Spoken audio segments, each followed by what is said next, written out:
चैत्र महिन्यामध्ये तपत्या उन्हाच्या पाऱ्यामुळे मनुष्य आणि पशुपक्ष्यांच्या अंगाची लाही होत असताना पैठण तालुक्यातील शेतकऱ्यांनी लहान मुलाप्रमाणे तळहाताचा फोडासारखं 5 वर्ष जपलेल्या डाळिंबाचं फळझाडांना उन्हापासून संरक्षण करण्यासाठी नामी शक्कल लढवत चक्क या झाडांवर पांढऱ्या रंगाचे कापडी आच्छादन टाकून संरक्षण केले जात असल्याचे दिसून येत आहे।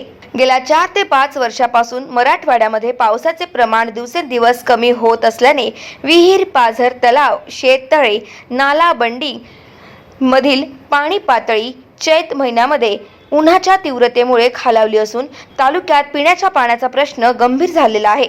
आज रोजी पैठण तालुक्यातील तांडे वाड्यासह ग्रामीण भागामध्ये 70 टँकरद्वारे 55 गावांना पिण्यासाठी पाणी पुरवठा केला जात आहे।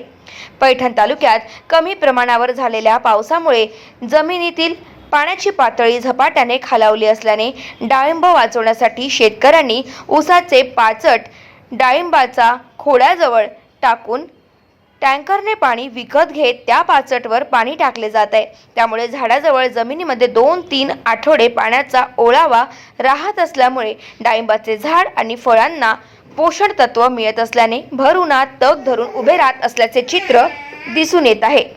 गाव माझा न्यूज करिता मनोज परदेशी, पैठण, छत्रपती संभाजीनगर।